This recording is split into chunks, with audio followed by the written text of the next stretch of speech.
Today on episode number 439 of the Teaching in Higher Ed podcast, Education for Love and Wisdom with Dr. Jeff Hittenberger.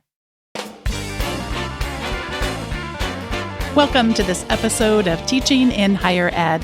I'm Bonnie Stahoviak, and this is the space where we explore the art and science of being more effective at facilitating learning. We also share ways to improve our productivity approaches so we can have more peace in our lives and be even more present for our students.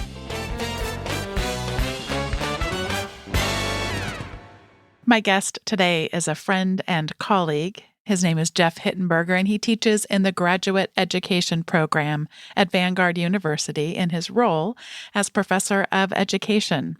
As he shares in our forthcoming interview, he previously served as chief academic officer at the Orange County Department of Education and as provost Vice President for Academic Affairs at Vanguard University.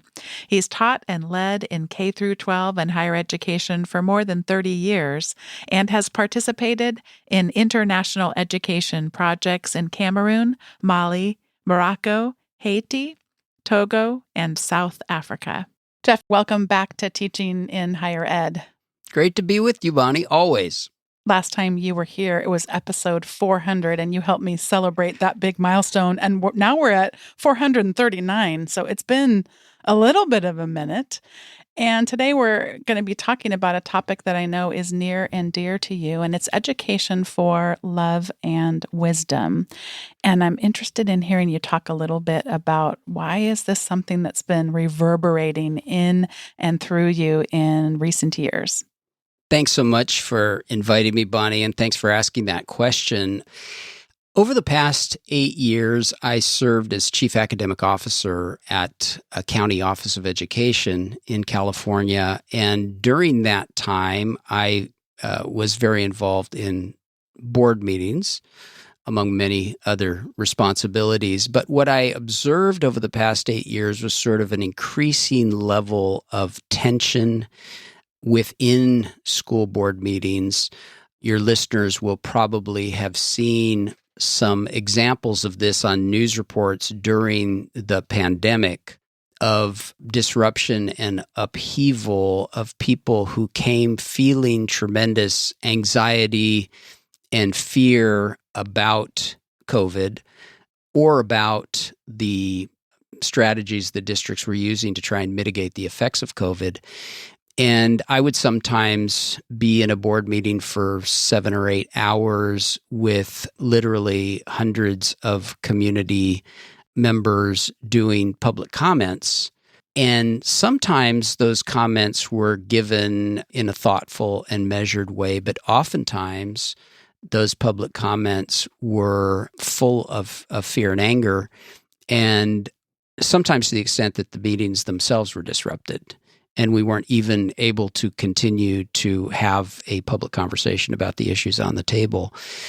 And it was an example of something that has been seen, I think, more broadly in our society and in our education environments about a growing sense of fear and anger driving our conversations and making it difficult to have civil conversations about challenging issues.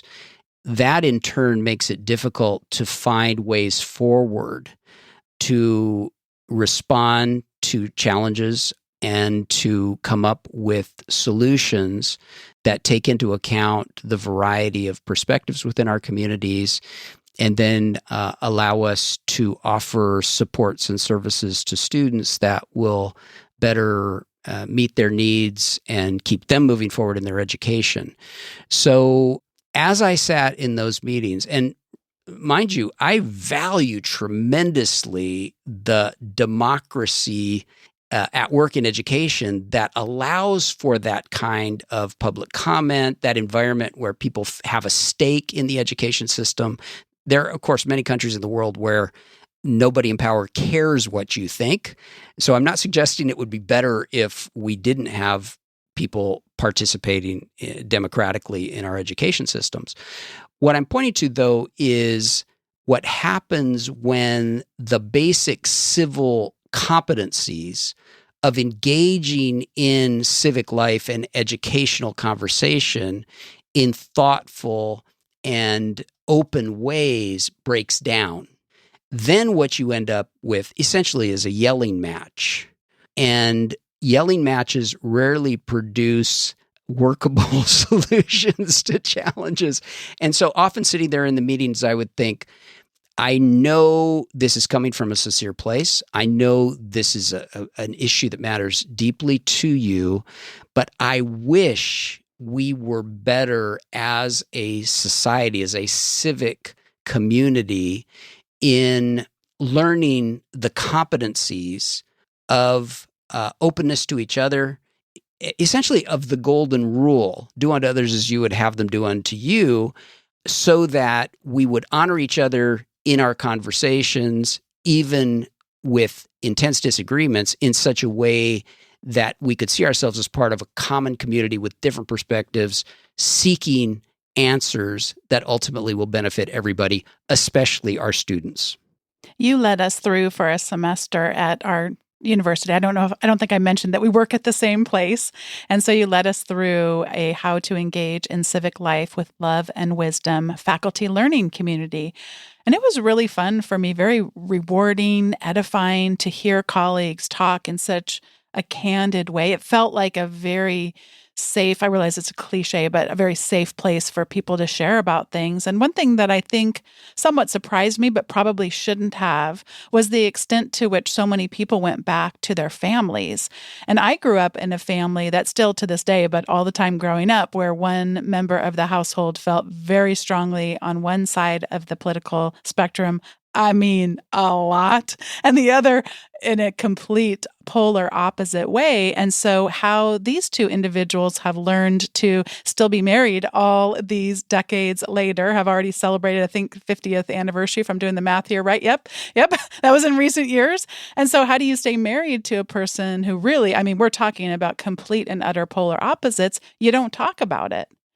And so for me, I didn't really grow up learning how to have these kinds of conversations where you see things so differently, enough to realize that so many times, actually, I have just found since then, when you are in relationship where you can just go, let's really talk about that.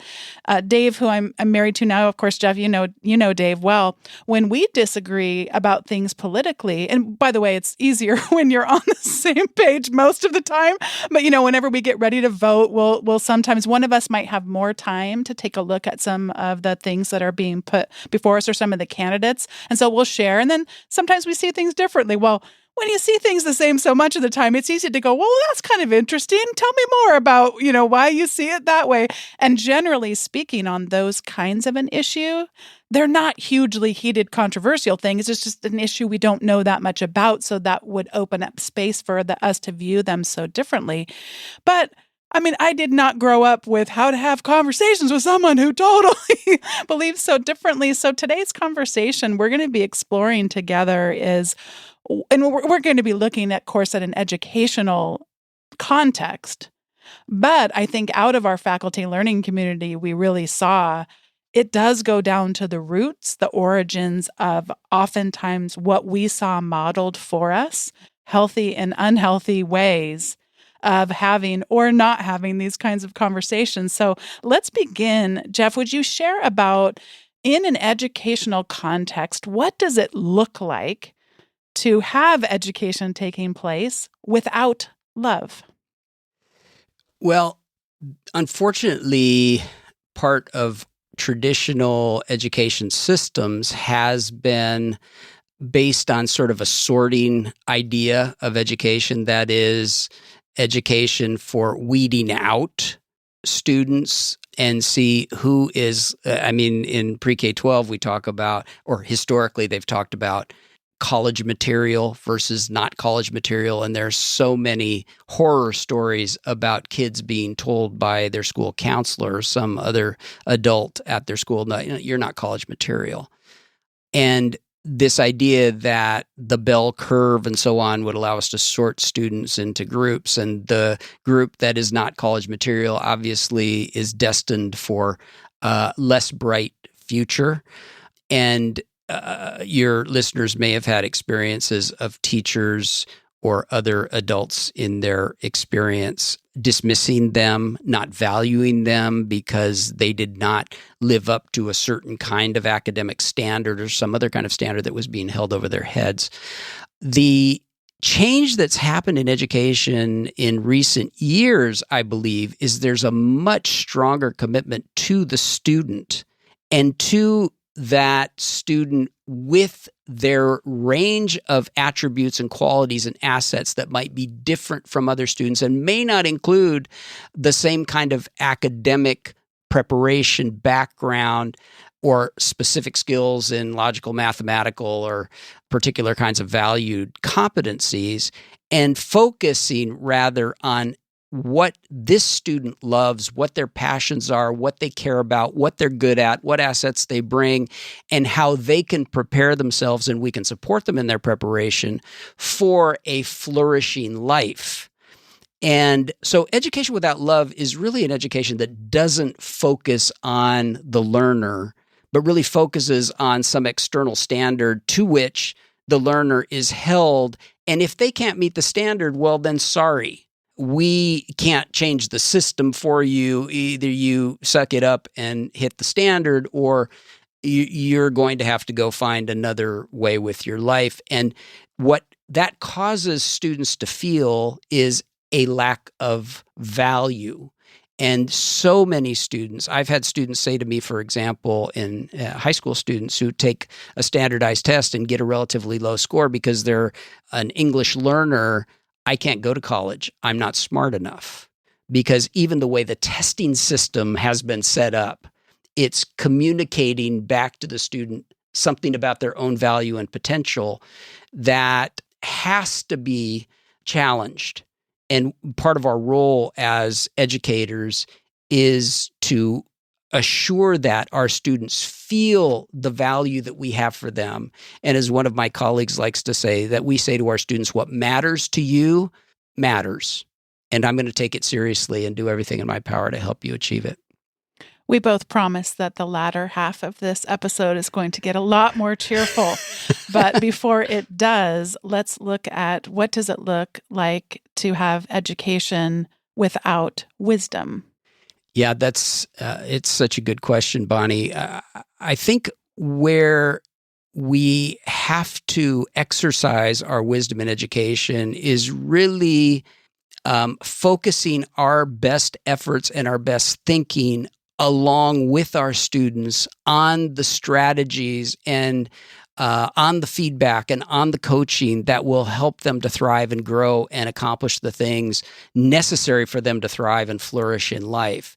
It's not enough to say, I care about you, and then not actually invest in their growth in such a way that they will have the opportunity to thrive and achieve the things that they want to achieve.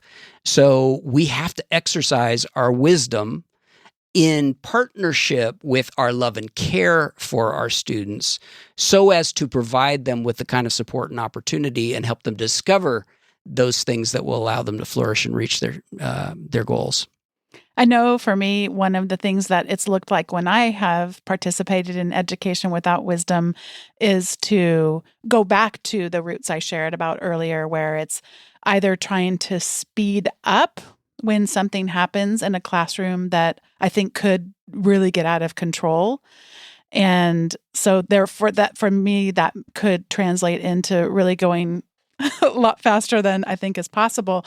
And then even after fast forwarding more than would be appropriate, to not realize that when we do those things, we can actually go back and revisit them. So I think about times when students have said things in class that I consider to be overt racism at play. It would be one time this happened, and there was a 2-minute video that played. It was supposed to be This Week in Business News that played right at the end of a class. And in the video, students created this week in business video. It was just a complete, I'm not going to repeat it here because it's not going to be particularly edifying to pass on to the world. But I remember going, oh my gosh, class is over. And then feeling like I didn't handle in the moment what was said about a particular group of people. And then, if you fail, guess what? They're going to come back into class. You can still say, I'd like to revisit what happened in the prior class. And as I think back to that memory from almost 20 years ago and teaching, it still haunts me today because thinking, so I want to be teaching with love and wisdom, and I want to slow myself down. And I focus on breath when I do that because that is a behavior versus pausing isn't necessarily a behavior, but taking a breath is a behavior.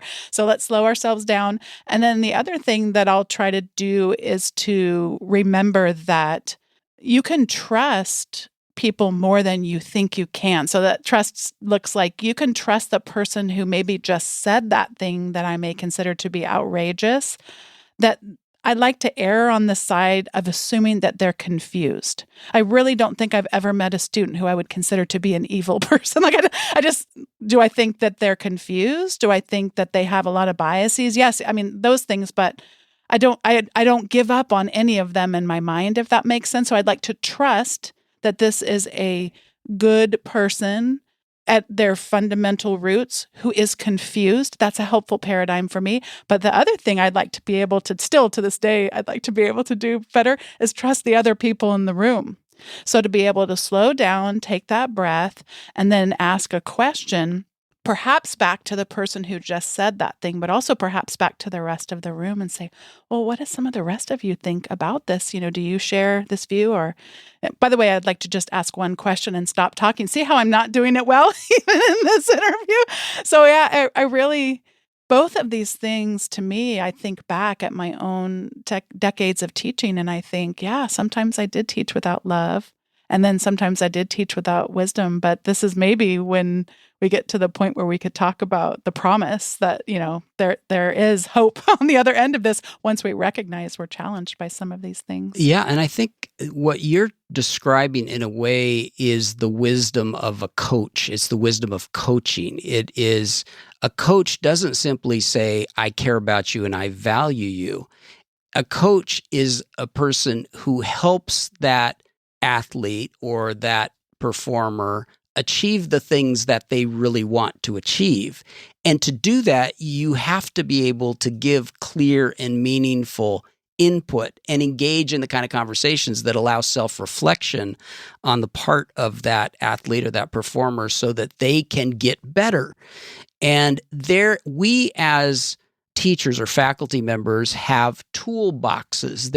These are learned competencies, whether it be the toolbox related to growth mindset or the toolbox related to cultural intelligence or the toolbox related to emotional intelligence or a toolbox related to specific disciplines within the field that students are supposed to be learning. And we could continue down that list. We are helping students acquire the tools of various kinds that are going to allow them to achieve the things they want to achieve. And as we unpack that toolbox, they begin to learn how to use those tools because of the nature of the activities, the conversations, the environment that we're creating in the class where they feel safe to try things out, even if they're not sure they can do them well. And it is in that dynamic process in the classroom that starts really with a place of students understanding and believing that they are valued, that they're welcome, and that we are committed to their growth and their flourishing, that all that other stuff is possible. Yeah. So important. And the importance of the transparency in that. I used to just think you could assume that would come through. No, I have to be very intentional about repeatedly throughout any class doing that. I recently had the opportunity to interview Kathy Davidson. And so I was going back through it. Sometimes when I write up my weekly newsletter, I'll go back and look at the other episodes that someone has been on to recommend that people listen to those too. And I saw a mention of her advice to us to create a class constitution. And so you're talking about at the individual level, let's be inviting people to let them know that we do believe in them and we're going to help introduce them to tools that will help them flourish, etc. But having that commitment as a group can root us in something that goes beyond our individual contributions and can open up those spaces to then hold ourselves accountable. And this very much includes me as the person facilitating, hopefully, this learning to what should I be committed to and held accountable to, and opening up those opportunities to give me feedback on how well I'm succeeding at doing that. But then we have something to go back and revisit.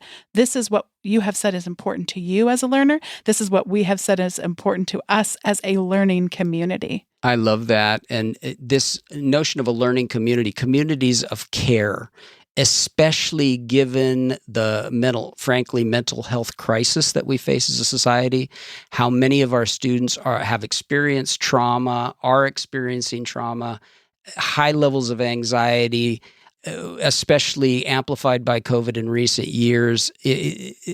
Our students are coming into our classes carrying heavy weights. Those weights make it difficult to learn and grow to their real capacity.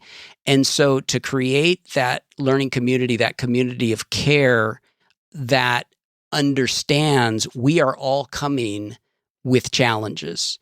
Something that I do a lot with my classes is circle time at the beginning of class. It is a chance, and you can do it in a variety of ways, but it's a chance for people really to connect and to talk about what's going on, and, to break out into table groups and share something with the people at their table about their week, and to be able to have a sense that before anything else, I'm welcomed here as a person with all of the things that I'm carrying, and other people are carrying things too. I'm not by myself.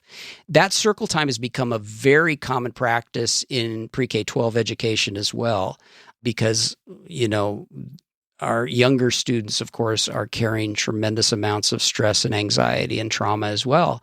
And so our awareness of that has led us toward a much greater focus on social and emotional learning, because it is when we address the affective domain and give students ways of sharing and growing in that area that they're really cognitively better able to achieve their goals and achieve educational success and ultimately career success. When you first started talking about circle time, I wasn't familiar with it phrased that way, and my brain got confused, and I thought you were talking about tummy time, which is something they do with little babies so that they can build up, I think, their strength in their neck. I think that's what they do. And I was thinking, no, it's not tummy time. I have circle not time. Tried tummy time in class. I would think that's probably not what you want to go, but I do a process that sounds very similar to you. It's a process called Examen. It's an old Ignatius prayer where you ask two questions. Since the last time we gathered as a community, what is something that brought you life? And what is something that took life away? We do this in our marriage. We do it in our family, and then it works. And you can also do it by yourself in terms of joy. But how important that is just to recognize that we are embodied human beings coming into a space, and we are bringing with us all that just came, in our drive-in or our, time if the people are living in the dormitories or whatever, and that those things are coming with us. There is not this artificial, just because the class has started. I find this, very helpful for me when I remember to do it, and I have enough discipline to do things like this as well. Absolutely. Let me connect that back to the comment you made earlier about the faculty learning communities that we did last semester around education and civic life for love and wisdom. You facilitate, that was a group of about 19 faculty from 9 different departments, many, many different perspectives, educationally and politically. And you would start us off with that Examen activity, which is, as you pointed out, a kind of circle time. And it helped bring us together in our humanity so that the conversations we had, even with all our differences in perspective, began from a place of acknowledging and appreciating the humanity of the people with us in that faculty learning community. It was very, very powerful.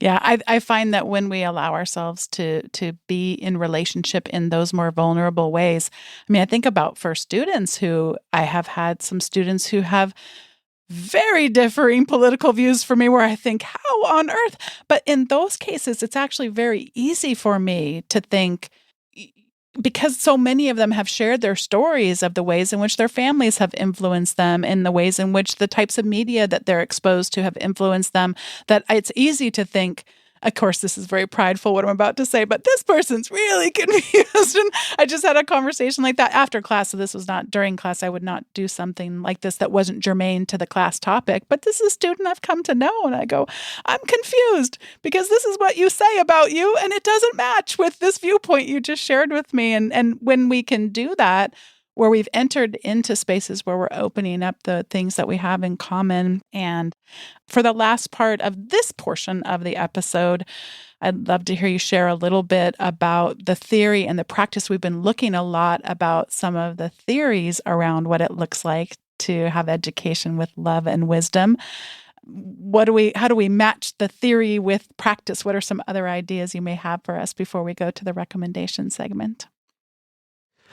I think we've talked about the toolkit. So from a practical standpoint, there is lots of material out there for teachers and faculty to tap into about social emotional learning and about growth mindset and about cultural humility and cultural intelligence. And I would really encourage people to kind of tap into all of those things. For me, where I tend to start my classes, especially my focus is on preparing teacher candidates, the next generation of teachers. And I usually start with really deep reflection on mission, vision, and values. I start with the enduring understanding that your influence as a teacher is going to be most profound based on who you are as a person. That is, skills are really, really important, but it's who we are and who we're becoming as people that will have the greatest impact on our students. When you think back to teachers who had a profound impact on your life, chances are it had a lot to do with who that person was and what they had cultivated in terms of their own sense of purpose in life. And so we use a book by Lori Beth Jones. It's called The Path: Creating Your Mission Statement in Life for Life and Work.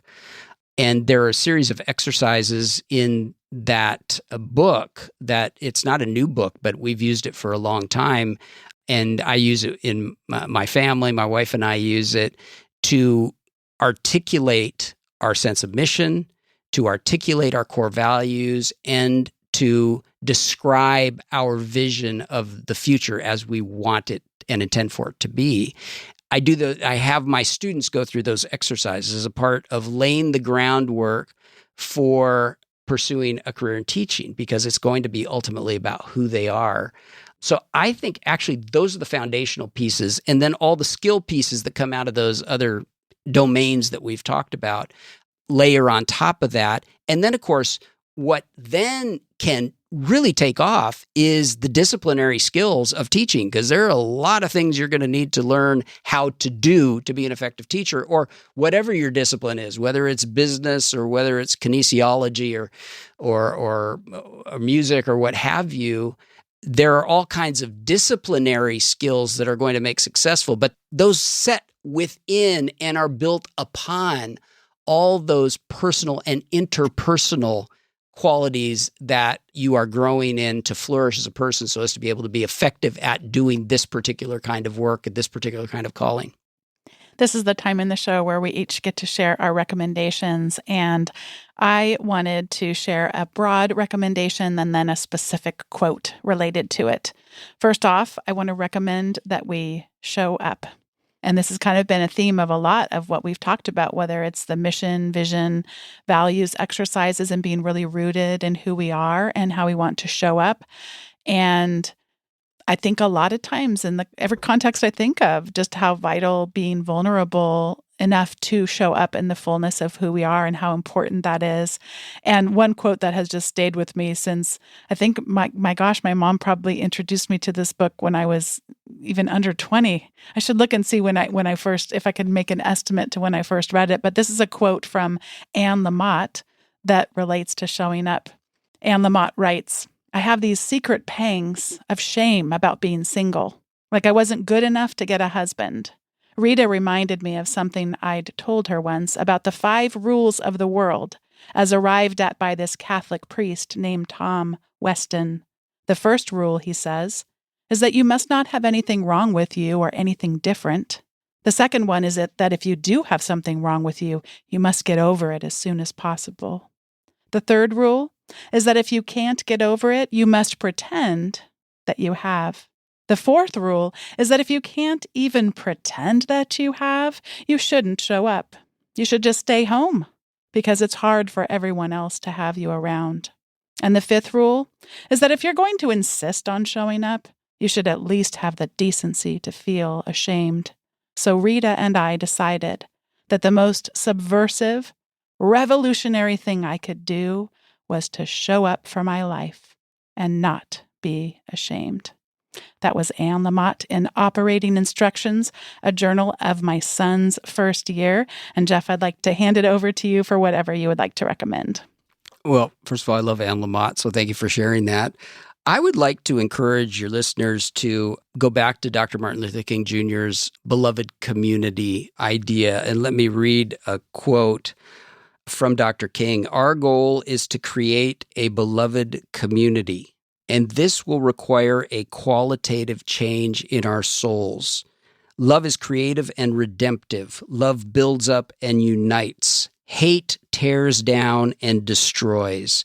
The aftermath of the fight fire with fire method is bitterness and chaos. The aftermath of the love method is reconciliation and creation of the beloved community. Yes, love, which means understanding, creative, redemptive goodwill, even for one's enemies, is the solution." Nobody for me embodies that ethic of education for love and wisdom better than Dr. King, and I'd really encourage people. I mean, you can find tons of stuff by Googling Dr. King's beloved community. I know that there is actually something that you and I have left out. I wasn't going to talk about this, Jeff, but I feel like I should. Speaking of showing up and being vulnerable, this is actually the second time that we've had this conversation, because the first time, apparently, I either forgot to press the red button or pressed the wrong red button. So here we sit, Jeff. And one of the things that you said when I apologized to you for us having to re-record today's interview was that it would actually be great timing because this amazing resource now is out into the world. So would you share a little bit about, if people would like to explore this topic more, the Education for Love and Wisdom podcast? Well, we are really, really excited about this podcast that Bonnie played a critical role in helping us launch at Vanguard University. Education for Love and Wisdom acknowledges that much of the conversation about education in recent years has been driven by fear and anger. But the reality we embrace is that, in fact, millions of people, students, teachers, faculty, other educators, families, community members have continued to engage in education and civic life with love and wisdom through very, very difficult times. And those are the stories that we want to tell. And you'll be able to find those episodes and those stories on Education for Love and Wisdom podcast.